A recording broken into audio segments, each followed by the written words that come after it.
لیے کسی سرکاری دربار میں نہیں گئے ہیں، وہ 1 روپے لینے کے لیے بھی نہ کسی سے ملے ہیں. جب ملے ان کو تبلیغ کرنے کے لیے ملے ہیں. وہ مبلغ ہیں، دائی ہیں. اور یہ جتنے لوگ اعتراض کر رہے ہوتے ہیں نا، خود ان کا ذرا سا بھی کام ہونا تو پھر دیکھو یہ کیسے درباری بنتے ہیں. یہ تو جس کو باپ سے دولت ملی ہے اس کو بھی چین سے نہیں جینے دیتے. باقی کوئی اعتراض ہے کرو. ہاں کچھ یہ ضرور ہے کہ ایسے مشہور لوگوں کو بعض دفعہ کچھ دائیں بائیں لوگ کیش کرا رہے ہوتے ہیں. دائیں بائیں کچھ لوگ ایسے ہوتے ہیں جو ان کے نام کو استعمال کر رہے ہوتے ہیں. تو وہ ٹھیک کا مطلب یہ نہیں کہ ان کے دائیں بائیں کوئی بھی ہوگا وہ بھی 100% ٹھیک ہی ہوگا. بہت ہم نے بھی اپنے ساتھ دیکھا ہے. ہم تو اتنے بڑے آدمی ہیں نہیں، لیکن ہمارے نام کے منجن لوگ بیچ رہے ہوتے ہیں. ہمارے نام پہ کیا کیا 2 نمبریاں ہو رہی ہوتی ہیں. لیکن مولانا کو ہم ذاتی طور پہ جانتے ہیں، سخاوت کا دریا ہے، غریبوں کے لیے، مساکین کے لیے. اخلاق ان کے دیکھو یار، اتنا حوصلہ، اتنی برداشت میرے اندر تو نہیں ہے. صحیح بتا دو. عبادت گزار ہیں، تہجد گزار ہیں. تو لیکن طنز دیکھو ہر دوسرا آدمی مالداروں سے ملتے ہیں، غریبوں سے نہیں ملتے. تم نے ملتے ہوئے دیکھا ہے ان کو؟ غریبوں سے ملتے ہیں کہ نہیں ملتے؟ ان کی ویڈیوز آ جاتی ہیں جب دولت مندوں سے مل رہے ہوتے ہیں. ٹماٹر والے سے ملتے ہیں تو کوئی ویڈیو نہیں بنا رہا ہوتا، کیونکہ پروگراموں میں ویڈیوز بنتی ہے نا، ہر جگہ تھوڑی ویڈیو بنتی ہے. ہیجڑوں پہ محنت کریں تو یہ ان کا حوصلہ ہے. کہتے ہیں دیکھو ہیجڑوں کے پیچھے پڑے ہوئے ہیں. یار تم جاؤ 2-4 منٹ کسی ہیجڑے کے ساتھ بیٹھ کے تبلیغ کرو، اس کو تمہیں اندازہ ہو جائے گا. تو بس کر دو منفی باتیں پھیلانا، بس کر دو. اور پتہ ہے یہ منفیت بار بار وہ بھی برا، وہ بھی برا، وہ بھی برا، وہ بھی ایسا، سب خراب ہیں، یہ صحیح ہیں 4-6 آدمی بس دنیا میں جو کمنٹس کر رہے ہوتے ہیں نیچے. منفی سوچتے رہنے سے نا انسان ڈپریشن کا ڈبہ بنتا ہے اور تھوڑے دنوں میں اپنی موت خود ہی مر جاتا ہے. مثبت سوچنا سیکھو، پازیٹیو سوچنا سیکھو. سمجھتے ہو وہ انٹرویو لیا نا ان سے پوڈ کاسٹ میں کہ آپ تو سادگی کی تعلیم دیتے ہیں اور خود آپ گاڑیوں میں گھومتے ہیں. تو سلیمان علیہ السلام سادگی کی تعلیم دیتے تھے کہ نہیں دیتے تھے؟ جن کا ہم واقعہ سن رہے ہیں. اور ایسا عرش رکھا ہوا تھا، آگے آ رہا ہے، ایسا تخت، لگژری تخت تھا کہ آپ کی سوچ جہاں ختم ہوتی ہے وہاں سے سلیمان علیہ السلام کا تخت شروع ہوتا ہے. تو دولت رکھنا سادگی کے خلاف نہیں ہے. سمجھتے ہو کہ نہیں سمجھتے؟ ایک صاحب کہنے لگے MTJ کی پروڈکٹ کی قیمتیں دیکھو تو ہوش اڑ جاتے ہیں. تو مت خریدو نا، ساتھ والی غریب والی دکان سے خرید لو. بہت زیادہ قیمت پہ بیچ رہے ہیں تو مت خریدو بھائی. اور وہ کون سا دکان پہ بیٹھ کے بیچ رہے ہیں؟ تو نیچے لوگ ان کا بزنس سنبھالا ہوا ہے، نام ان کا استعمال ہو رہا ہے. اور اگر بیچ رہے ہیں ڈبل ٹرپل کر کے بیچ رہے ہیں تو آپ مت خریدو نا. آپ کا دماغ خراب ہے، وہیں سے لوگے آپ.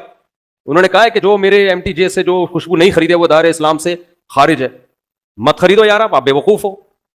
تو پرسنل لائف میں اس طرح سے، جو میں نہیں کہہ رہا وہ فرشتے ہیں ان سے غلطی نہیں ہو سکتی، کوئی علمی لحاظ سے کسی پر کوئی اشکال ہو تو مہذب طریقے سے کیا جا سکتا ہے، وہ ٹھیک ہے. وہ تو اللہ کے پیغمبر کے علاوہ کوئی بھی غلطی سے پاک نہیں ہے. حضرت مولانا طارق جمیل صاحب، ہم ان کی خاک کے برابر بھی نہیں ہیں. ان سے اللہ نے جو ہدایت کا کام لیا اس کا 10واں حصہ بھی ہم نہیں کر سکے. بہت بڑے بزرگ ہیں، لیکن کوئی کتنا بھی بڑا عالم ہو اس سے مسٹیک ہو سکتی ہے. حضرت سے یہ غلطی ہوئی ہے کہ انہوں نے ایک بھری محفل میں یہ بتایا کہ گاؤں میں ایک عورت کے 10 بچے تھے، تو میں نے اس عورت کو مشورہ دیا کہ آپریشن کر لو. چونکہ یہ ایک نجی مجلس میں بات ہوتی تو پھر تو میری کیا اوقات ان کے سامنے کہ میں ان کو غلطی پر تنبیہ کروں، میری تو کوئی اوقات نہیں ہے. لیکن چونکہ ایک بھری محفل میں بات ہوئی ہے اور ان کی ایک بڑی ویلیو ہے، اہمیت ہے، بہت سے لوگ ان کے اس تبصرے سے، بہت سی عورتیں وہ مس گائیڈ ہو سکتی ہیں اور وہ آپریشن کرا سکتی ہیں کہ بچہ آئندہ نہ. تو حضرت سے یہ خطا ہوئی ہے اور ہر آدمی سے ہو سکتی ہے خطا.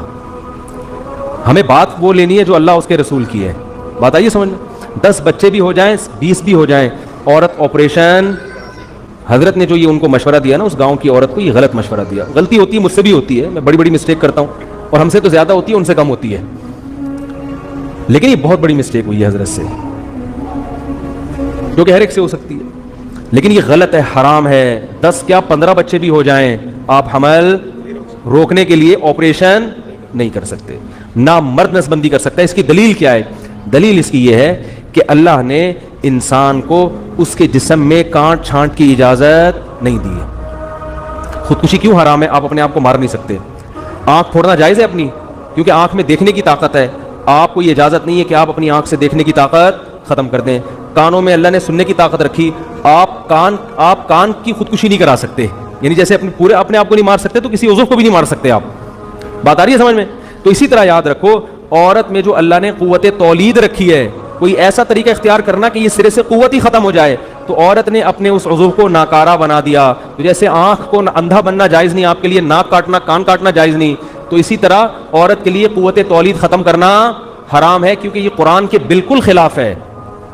قرآن میں آتا ہے کہ شیطان نے یہ کہا کہ میں ان کو حکم دوں گا فلا یغیرن خلق اللہ، اللہ یہ اتنے باغی ہو جائیں گے کہ تیری بنائی ہوئی تخلیق کو تبدیل کرنے شروع کر دیں گے.